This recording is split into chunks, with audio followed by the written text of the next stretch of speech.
All right, let's dive into some of the most mind-bending discoveries out there. The stuff that science, for all its power, just can't quite explain yet. You know, we live in a world that's all about data and progress. You'd think that by now, we'd have a handle on most things.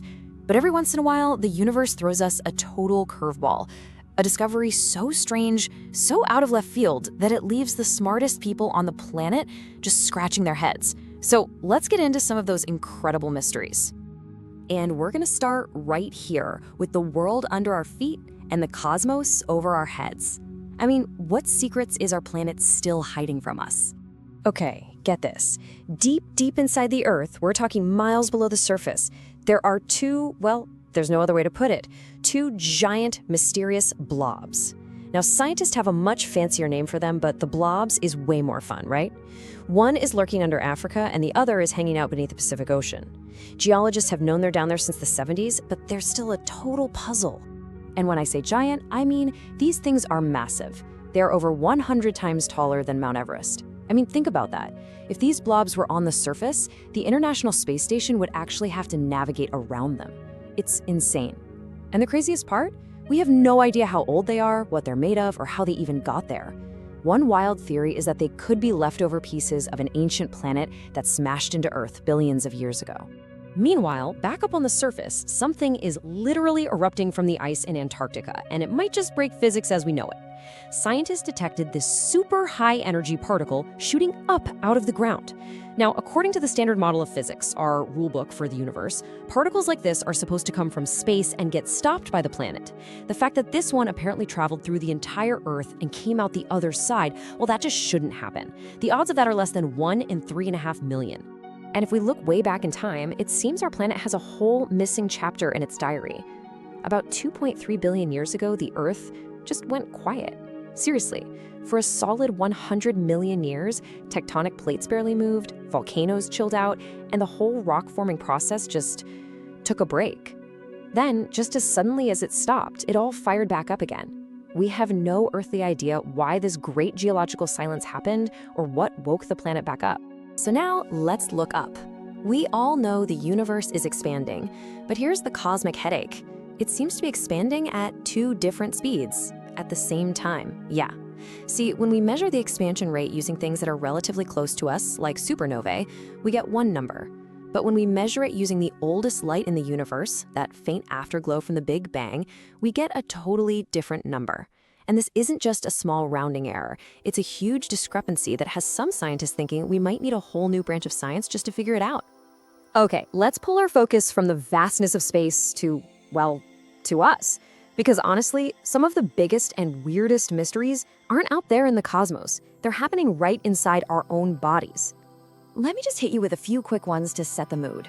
Did you know your own saliva has a natural painkiller in it that's 6 times more powerful than morphine? Or that right now, there are millions of microscopic mites living on your face, just doing their thing. And maybe the most mind-blowing of all, some of the atoms that make you are 13.7 billion years old, forged in the Big Bang itself. But this is where things get really, really strange. We think of death as the end, right? The off switch. But recent research has found that for hours, sometimes even days after a person is clinically dead, certain genes in the brain, they don't just keep working. They actually ramp up their activity. Genes related to growth and repair suddenly spring back to life. And that, of course, leads to a pretty chilling question.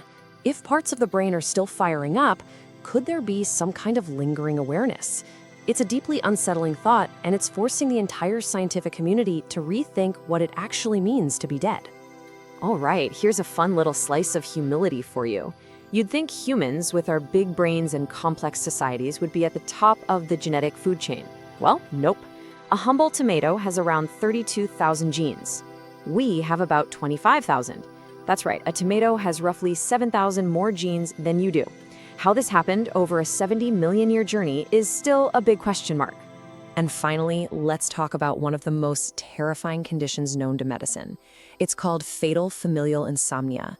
It's a super rare genetic disease that literally destroys the part of your brain that lets you sleep. Victims lose the ability to sleep forever. They fall into this waking nightmare, a constant state of hallucination that lasts for months until their body finally completely shuts down. It is always fatal, and there is no cure. And that brings us to our final section. Because as science keeps pushing the boundaries of what's possible, it also drags us into some really complicated ethical territory. It forces us to stop asking, can we do this? And start asking, should we? Case in point, scientists recently created the first ever synthetic embryo. They took regular stem cells from a mouse, no sperm, no egg, no fertilization needed, and they coaxed them into growing an embryo-like structure.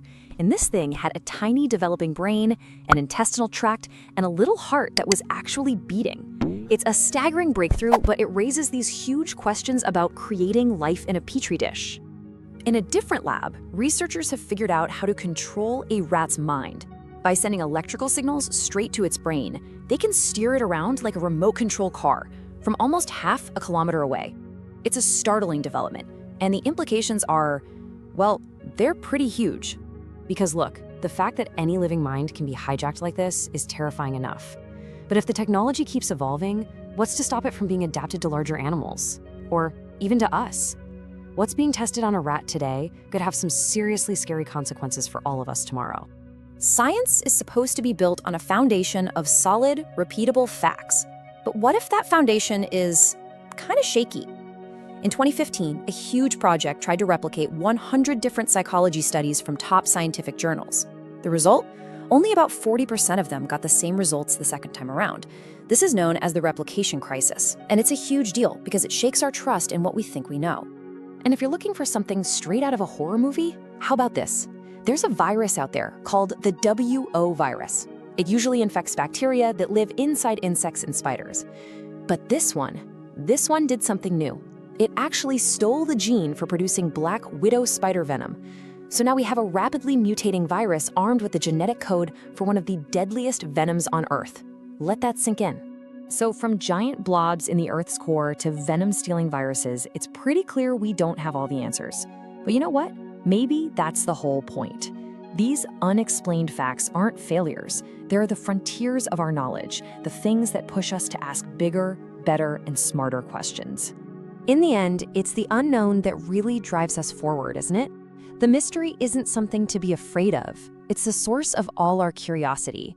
It's the engine for both art and science, and it's what pushes us to keep trying to understand our universe and our place in it. Which really just leaves us with one last thought.